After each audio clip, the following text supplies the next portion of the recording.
Hello students, example number first start करते हैं। Page number 15। सिद्ध कीजिए कि निम्न मैट्रिक्स लंबिक मैट्रिक्स है। ये अपने को मैट्रिक्स दे रखी है, इसे सिद्ध करना है लंबिक मैट्रिक्स। तो इसके लिए हमें यह पता होना चाहिए कि लंबिक मैट्रिक्स क्या होती है। तो लंबिक मैट्रिक्स होती है A into A transpose equal to I, यानी इन दोनों का ए को और ए के ट्रांसपोज को दोनों को मल्टीप्लाई करने पर आई आना चाहिए। आई क्या होता है? 1 0 1 0 होता है। जैसे देखो आई इक्वल टू आई क्या होता है? अगर 2 क्रॉस 2 की मैट्रिक्स है तो 1 0 0 1 होता है 2 क्रॉस 2 में। अगर 3 क्रॉस 3 में पूछ लिया तो आई होगा 1 0 0 0 1 0 0 0 एंड 1। ये होगी 3 क्रॉस 3 की मैट्रिक्स। अब अपने को मैट्रिक्स दे रखी है ये वाली 1/3 -1 2 2 2 -1 2 2 2 -1। तो सबसे पहले ए ट्रांसपोज निकालना है अपने को। ए ट्रांसपोज कैसे निकालेंगे? ए लिख लेते सबसे पहले अपन 1/3 -1 2 2 2 -1 2 2 2 -1 -1। अब ए ट्रांसपोज कैसे निकालेंगे? अभी ए ट्रांसपोज का मतलब होता है पंक्तियों को करना है स्तंभों में चेंज। पंक्तियों को किससे करना है? स्तंभों में चेंज। पहली पंक्ति ये रही, इसे पहला स्तंभ बना देंगे -1 2 2। दूसरी पंक्ति ये रही, इसे दूसरा स्तंभ बना देंगे 2 -1 2। तीसरी पंक्ति ये है तो इसे तीसरा स्तंभ बना देंगे। तो ऐसे करने पर हमारे पास आ गया ए ट्रांसपोज। तो वही यहाँ पे लिखा हुआ है 1/3 -1 2 2 2 -1 2 2 2 -1। ए ट्रांसपोज सेम ए जैसा ही बना है अपने को। अब क्या करना है? इसकी और इसके इन दोनों की मल्टीप्लाई कर देनी। ए इंटू ए ट्रांसपोज की मल्टीप्लाई कर देंगे। ए इंटू ए ट्रांसपोज की मल्टीप्लाई कर देंगे। तो A into A transpose equal to 1/3, ये लिख लिया 1/3। पहले ए लिख लेते हैं। ए है -1 2 2 2 -1 2 2 2 -1। मल्टीप्लाई को डॉट से भी दर्शा सकते हैं। ए ट्रांसपोज लिख लिया 1/3 -1 2 2 2 -1 2 2 2 -1। अब इन दोनों की दो मैट्रिक्सों की गुणा कर देनी है। तो 1/3 और 1/3 को गुणा किया तो आ गया 1/9। अब देखिए पहली पंक्ति ये रही, पहली पंक्ति का पहले स्तंभ से गुणा करेंगे तो अपने पास आएगा पहला अवयव। तो -1 गुणा -1 1 प्लस का 1 हो गया। फिर लगाना प्लस 2 गुणा 2 4, फिर प्लस 2 गुणा 2 4। तो ये आ गया पहला अवयव। अब पहली पंक्ति को दूसरे स्तंभ से गुणा करेंगे। -1 गुणा 2 -2, 2 गुणा -1 -2, 2 गुणा 2 प्लस का 4। पहली पंक्ति तीसरे स्तंभ को गुणा करेंगे। -1 गुणा 2 -2, 2 गुणा 2 4 और 2 गुणा -1 -2। यह आ गया तीसरा अवयव। इसी प्रकार से दूसरे स्तंभ को पहले, दूसरी पंक्ति को पहले स्तंभ से गुणा करेंगे। 2 गुणा -1 -2, -1 गुणा 2 -2 और 2 गुणा 2 4। अब दूसरी पंक्ति और दूसरे स्तंभ की गुणा करेंगे। 2 गुणा 2, 2 गुणा 2 4, -1 गुना -1 यानी प्लस का 1 और 2 गुना 2 प्लस का 4। फिर दूसरी पंक्ति और तीसरे स्तंभ को करेंगे। 2 से 2 को गुणा किया 4, 2 को -1 से गुणा किया -2 और 2 को -1 से गुणा करेंगे -2। अब देखिए तीसरी पंक्ति पहला स्तंभ 2 गुना -1 -2, 2 गुना 2 4, -1 गुना 2 -2। दूसरी तीसरी पंक्ति और दूसरा स्तंभ 2 गुना 2 4 और ये हो जाएगा -2 और ये हो जाएगा -2। 2 गुना 2 4 प्लस 4 प्लस 1। अब इन सारों को जोड़ लेना है और अंदर 1/9 का डिवाइड लगा देना अगर लगता है तो 4 4 8 और 1 9, 4 2 और 2 4, माइनस का 4 प्लस का 4 0, माइनस का 4 प्लस का 4 0, माइनस का 4 प्लस का 4 0, 4 4 8 1 9, ये हो गया 0, ये 0, ये भी 0 और ये हो गया 9। अब 1/9 के अंदर गुणा करवा देंगे, तो 9 गुणा 1/9 यानी 9/9 0 0 0, 9/9 0 0 0, 9/9 9। ये लो बंद कर दी मैट्रिक्स। तो 9 का 9 में भाग लगाएंगे तो आएगा 1 1 0 0 0 1 0 0 0 1। तो ये आ गई आई, इसे आई बोलते हैं। तो हमने सिद्ध कर दिया कि A into A transpose equal to I होता है। ये इसमें सिद्ध करना था। इसे क्या बोलते हैं? लाम्बिक मैट्रिक्स बोलते हैं, लाम्बिक मैट्रिक्स, लाम्बिक मैट्रिक्स बोलते हैं। तो इस प्रकार से हमारा पहला एग्जाम्पल कंप्लीट हुआ। तो दी हुई मैट्रिक्स लाम्बिक मैट्रिक्स होती है। आई आते ही इसमें ऐसा लिख देंगे, दी हुई मैट्रिक्स लाम्बिक मैट्रिक्स होती है। नेक्स्ट एग्जाम्पल नंबर 2, ये रहा। यदि ए सममित या विषम सममित मैट्रिक्स है तो सिद्ध कीजिए कि B transpose into A B सममित या विषम सममित मैट्रिक्स है।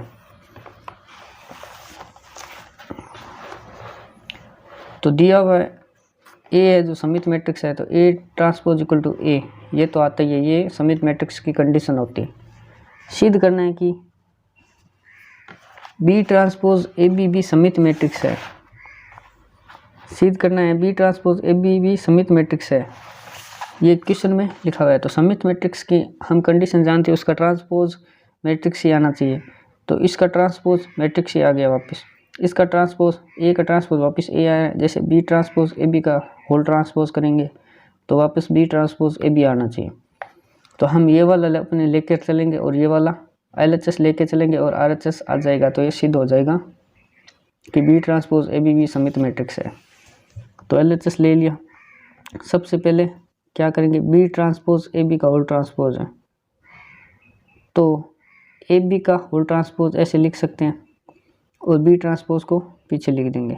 पीछे वाले आगे जाएंगे और आगे वाला पीछे जाएगा। तो बी ट्रांसपोज का ट्रांसपोज यानी ये तो हो गया बी। और अब देखिए ए बी का होल ट्रांसपोज है, तो इससे पीछे वाला सबसे पहले खोलते हैं ओपन करते समय। तो बी का ट्रांसपोज और ए का ट्रांसपोज हो जाएगा और ये आ जाएगा बी। अब देखिए ए ट्रांसपोज अपने को क्वेश्चन में दिए हुए ए ट्रांसपोज इक्वल टू ए है, तो ए ट्रांसपोज की जगह इक्वेशन नंबर 1 के अनुसार ए रख देंगे, तो बी ट्रांसपोज ए बी आ जाएगा। हमें RHS में ये दिया हुआ है बी ट्रांसपोज ए बी, तो बी ट्रांसपोज, तो इससे हम यह कह सकते हैं कि LHS बराबर RHS आ गया। तो इससे हम यह कह सकते हैं कि बी ट्रांसपोज ए बी भी सममित मैट्रिक्स है। अब इसका दूसरा पार्ट करते हैं। उसने ब्रैकेट में क्वेश्चन में लिखा हुआ है कि विषम सममित मैट्रिक्स भी होना चाहिए। तो विषम सममित वाली भी कंडीशन लगाएंगे, क्योंकि इसमें सममित भी हो सकता है और विषम सममित भी हो सकता है, ऐसा क्वेश्चन में पूछा हुआ है। तो अगर विषम सममित मैट्रिक्स होगी ए, तो A transpose equal to minus A आएगा। ये कंडीशन होती है, उसकी सिद्ध करना होगा बी ट्रांसपोज ए बी का whole transpose equal to minus का बी ट्रांसपोज ए बी, ये आना चाहिए। LHS लेकर चलेंगे सेम एज इट इज़ वैसे ही, ए बी का होल ट्रांसपोज और बी ट्रांसपोज का बी ट्रांसपोज का ट्रांसपोज जाएगा बी ट्रांसपोज ए ट्रांसपोज की जगह माइनस ए रख देंगे, ये रख दिया माइनस का बाहर आ जाएगा, तो बी ट्रांसपोज ए बी हो जाएगा। अतः बी ट्रांसपोज ए बी विषम सममित मैट्रिक्स है। Next example number 3। Example number 3 है, सिद्ध कीजिए कि प्रत्येक वर्ग मैट्रिक्स को एक विषम सममित मैट्रिक्स के योग के रूप में अद्वितीय प्रकार से व्यक्त कर सकते हैं। यानी एक वर्ग मैट्रिक्स की कंडीशन होती है कि उसमें पंक्ति और स्तंभों की संख्या बराबर होनी चाहिए, को एक सममित और एक विषम सममित के योग के रूप में लिख सकते हैं। तो ये प्रूव किया हुआ है। तो दिया हुआ है सममित मैट्रिक्स और विषम सममित मैट्रिक्स दिया हुआ है। तो ए प्लस ए ट्रांसपोज सममित है यदि P transpose equal to P, यानी पी सममित मैट्रिक्स है, पी सममित मैट्रिक्स है, ये उसकी कंडीशन है, और क्यू विषम सममित मैट्रिक्स है, ये उसकी कंडीशन है। तो अपन ने मान लिया P P बराबर 1/2 A प्लस A ट्रांसपोज, ये मानेंगे। यहाँ पे आगे हाफ क्यों लिया, क्योंकि इन दोनों को अगर जोड़ेंगे तो जोड़ने पर हमारे पास 1 आना चाहिए। अगर 1 लेते तो 2 आता, 2 वाला क्वेश्चन सही से सॉल्व नहीं होता। तो इसमें हमें यह प्रूव करना है कि A बराबर P प्लस Q, यानी समित मैट्रिक्स है ये वाली और ये वाली भी समित मैट्रिक्स है, इन दोनों का योग होना चाहिए। तो योग के लिए हाफ हाफ लिया, वरना हम 1 भी ले सकते थे। तो आगे देखिए P बराबर half A plus A transpose, Q बराबर half A minus A transpose, ये दिए हुए हैं, वो हमने मान लिए। हाफ हाफ आगे माना है उनके, और ये अपने को लिखने हैं। तो A बराबर दोनों का प्लस कर देंगे, क्योंकि उसने कहा सममित मैट्रिक्स और विषम सममित मैट्रिक्स का योग चाहिए। तो A बराबर P प्लस Q, तो यो योग के रूप में आ गया, ये देख ली, हाफ और ये हाफ जुड़ के 1 हो जाएगा। और इसकी जगह अपन लिख सकते हैं, क्या लिख सकते हैं, इसकी जगह P लिख सकते हैं और उसकी जगह Q लिख सकते हैं। तो वैकल्पिक रूप से अपन यह भी कह सकते हैं कि P बराबर half A plus A transpose और Q बराबर half A minus A transpose.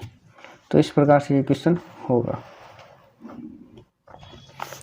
अब देखिए एग्जाम्पल नंबर 4, A तथा B सममित मैट्रिसेस हो तो सिद्ध कीजिए। A तथा B सममित मैट्रिक्स दी हुई है, AB प्लस BA सममित मैट्रिक्स है और AB माइनस BA विषम सममित मैट्रिक्स है। तो इसमें सबसे पहला करेंगे कि AB प्लस BA सममित मैट्रिक्स है। सममित की कंडीशन होती है A transpose equal to A।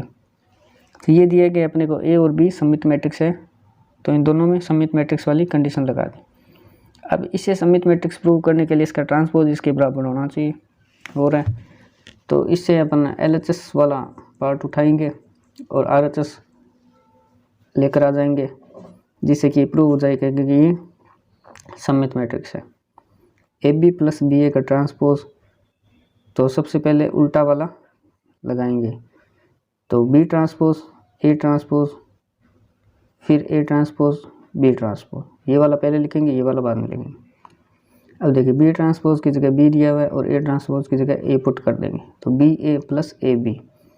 तो इन दोनों को आगे पीछे भी लिख सकते हैं, AB प्लस BA। तो हमारा RHS वाला पार्ट आ गया, जिससे कि यह प्रूव होगा कि AB प्लस BA एक सममित मैट्रिक्स है। B में दिया हुआ AB माइनस BA का ट्रांसपोज, यानी AB माइनस BA होना चाहिए विषम सममित मैट्रिक्स, तो उसका ट्रांसपोज माइनस का मैट्रिक्स के बराबर होता है। तो माइनस लगा दिया आगे ट्रांसपोज करके, तो ये वाला पार्ट आना चाहिए RHS वाले भाग में। LHS में लिख दिया AB माइनस BA का ट्रांसपोज, तो B transpose A transpose minus का minus A transpose B transpose लिख दिया। फिर B ट्रांसपोज की जगह B, A ट्रांसपोज की जगह A ट्रांसपोज की जगह A, B ट्रांसपोज की जगह B। अब इस माइनस को कॉमन लेंगे, तो ये बन जाएगा AB प्लस का और ये बन जाएगा माइनस का। तो RHS वाला पार्ट आ गया। तो इससे यह प्रूव होता है कि यह विषम सममित मैट्रिक्स है।